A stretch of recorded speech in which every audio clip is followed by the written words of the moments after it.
नमस्कार, मैं राजेंद्र साळोखे। ये क्वींस गैम्बिट एक्सेप्टेड ओपनिंग में खेला हुआ गेम है। दोनों प्लेयर बाहरी है, शिराव और मोटेलेव। 2706 रेटिंग है शिराव का, 2641 है वो उसके ओपोनेंट का। सफेद ने खेल जीता है और ये बिगिनर्स को ध्यान में रख के मैं थोड़ा विस्तृत में इसकी चर्चा करने वाला हूँ गेम की। तो बिगिनर्स के लिए ये दिखा रहा हूँ, ये समझना। क्वींस गैम्बिट की शुरुआत D4 से होती है, ब्लैक D5 खेलता है और सफेद C4 करके पॉन आगे करता है और पॉन मारने के लिए देता है। पॉन को कुछ सपोर्ट नहीं है। अभी क्यों देता है? एक तो ये पॉन को मारने से ब्लैक का जो सेंटर का कंट्रोल है वो चला जाता है। सेंटर फाइल जो D और E है उसके ऊपर सफ़ेद के पॉन रह जाते हैं। यहाँ पे एक पॉन रहता है, यहाँ पे एक, ये पॉन, दो पॉन रह जाते हैं और इसका जो सेंटर का पॉन है ब्लैक का वो फ्लैंक पे आ जाता है। बाकी के सारे बोर्ड के एरिया को फ्लैंक बोलते हैं। तो D क्रॉस C4, तो इसका मतलब गैम्बिट एक्सेप्टेड, अभी मतलब मान्य किया। और दूसरा बात होता है डिक्लाइन। डिक्लाइन में लोग ज़्यादा खेलते हैं, मारते नहीं है ये पॉन, लेकिन इन्होंने एक्सेप्टेड में खेला हुआ गेम है। तो इसके बाद E4 इसने खेला। अभी E4 खेलने से क्या होगा, थोड़ा ये बिशप को ब्लैक के रिस्ट्रिक्शन आया है निकालने के लिए। मतलब बिशप F5 पे नहीं आ सकता है, अभी इधर G4 पे नहीं आ सकता या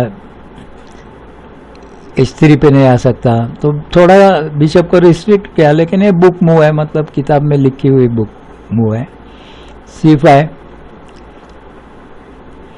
C5 करके इसने इसको थ्रेटन किया, उल्टा सेम किया है। भी पॉन गैम्बिट के लिए दिया है और ये चाहता है कि सेंटर का पॉन फ्लैंक पे आ जाए अगर मारता है तो। और दूसरी से चीज़ अच्छी है कि क्वीन के लिए यहाँ जगह मिली हिलने के लिए। तो क्वीन ये डायगोनल पे, क्वीन को एक 3 स्क्वायर तो मिले चलने के लिए आगे। इसने D5 खेल के वो डिक्लाइन कर दिया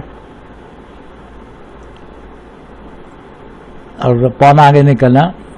और दूसरा चीज ये अभी थ्रेट है कि बिशप की इसको थ्रेट है, पॉन को C4 को।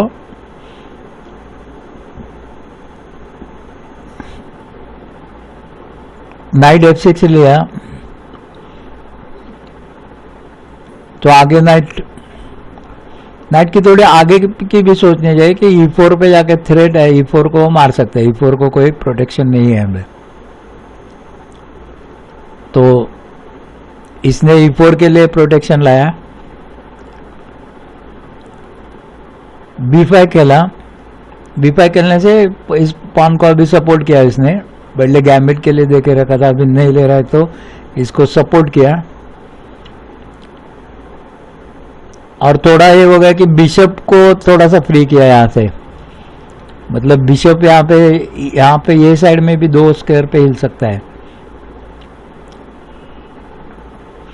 बिशप F4 ये नाइट को थ्रेटन करता है।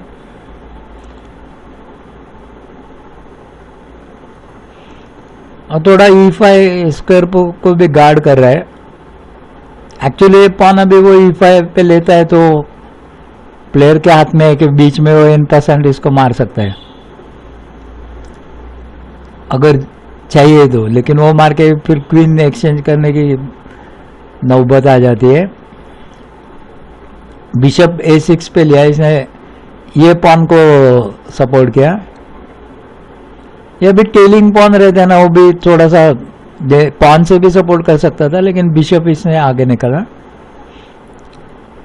टेलिंग पॉन को थोड़ा ध्यान देना पड़ता है, क्योंकि पॉन की चेन जब ब्रेक करते हैं तो टेलिंग पॉन से शुरू करते हैं ब्रेक करने को. नाइट F3 केला. अब तो E5 के ऊपर इसने 2 फोर्सेस लगा के रखे हैं, जोर बोलते हैं उसको. तो पॉन अगर E5 पे आता है तो मारने के लिए बिशप भी है, नाइट भी है. और नाइट इसको निकलना ही चाहिए, एक्चुअली चाहिए था, क्योंकि ये पूरा डेवलप करने चाहिए पीसेस. एक तो फिर कैसल के लिए भी जगह बनानी चाहिए. B4 खेल के इसने नाइट को थ्रेटन किया, लेकिन इसने बिशप क्रॉस B8 किया, ये इस नाइट को मार दिया. अब इस नाइट को इसने इसलिए मारा कि क्वीन यहाँ पे लाके A4 पे लाके वो चेक दे सकता है. बीच में ये दूसरा नाइट अभी फिलहाल है, लेकिन दो नाइट D7 को प्रोटेक्ट कर रहे थे, तो एक को उसने उड़ा दिया. बिशप क्रॉस C3 कर दिया इसने. तो इसने क्या किया, इमीडिएटली वो या तो ये बिशप को पीछे ला सकता था, लेकिन इसने क्या किया, ये क्वीन से यहाँ पे चेक दिया. चेक देने से क्या हो गया, राजा और ये बिशप को फोर्क हो गया. हाँ, अगर ये चेक निकालते कैसे भी, जैसे क्वीन बीच में डाल के या नाइट बीच में डाल के, तो ये बिशप चला जाता है. तो क्वीन इसने बीच में डाली, तो ऑब्वियसली बिशप चला गया उसका. फिर इसने C क्रॉस B2 करके यहाँ पे डेंजरस सिचुएशन लाई कि रुक को अगर वो मारता है तो उसका क्वीन बच जाते है. क्वीन या उसको जो भी चाहिए वो ले सकता है. तो यहाँ पे थ्रेट जबरदस्त है, थ्रेट को पहले निकालना पड़ेगा. तो रुक को B1 पे लेके उसने थ्रेट को निकाल दिया. उसके बाद रुक क्रॉस B8 किया, और अभी भी पोजीशन है कि ब्लैक 2 पॉन से अप है. ये एक डबल पॉन है, मतलब ब्लैक के 8 पॉन अभी तक साबुत है और इसके 2 पॉन गए हुए व्हाइट के.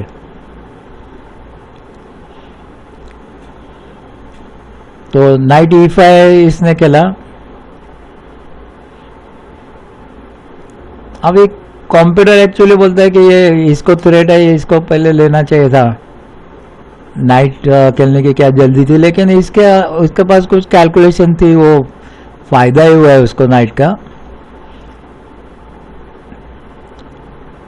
तो नाइट E5 खेला, क्वीन को थ्रेटन किया, और क्वीन इसने B7 पे ली. वो बहुत बड़ी गलती की, उसने C5 पे लेने चाहिए थे. क्वीन B7 पे ले ली, क्वीन C7 पे लेनी चाहिए थे यहाँ पे, यहाँ. तो B7 पे ले ली इसने, और यहाँ पे C7 पे लेता तो थोड़ा सा मेट बचता था. अभी ये जो पोजीशन बनी है मेट इन 8 सिचुएशन है. हाँ, इतना हम लोग मेट इन 8 तक नहीं सोच सकते, लेकिन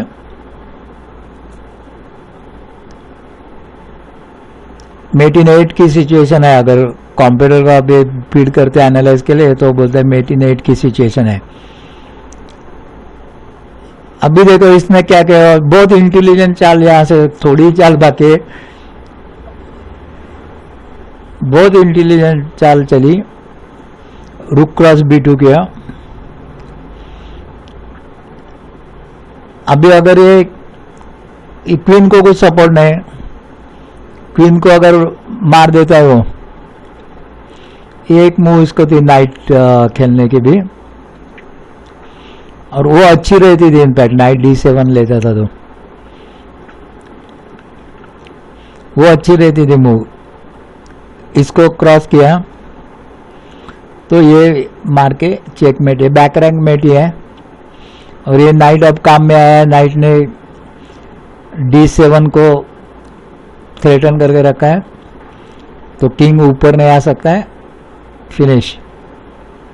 हाँ, तो एक बैक रैंक मेट का ही एक प्रकार है ये। और दूसरा अल्टरनेटिव ऐसा था कि क्वीन से रुक को मार दे, तो क्वीन से रुक को मार दिया तो queen C6 check, king D8 और नाइट F7 चेकमेट। मतलब वो अगर क्वीन को मारता है तो भी मेट होता है, वो रुक को मारता है तो भी मेट होता है। तो मेट का बहुत अच्छा कैलकुलेशन इसके अंदर है। तो देखने के लिए धन्यवाद। कृपया सब्सक्राइब नहीं किया तो सब्सक्राइब कीजिए। फिर मिलेंगे।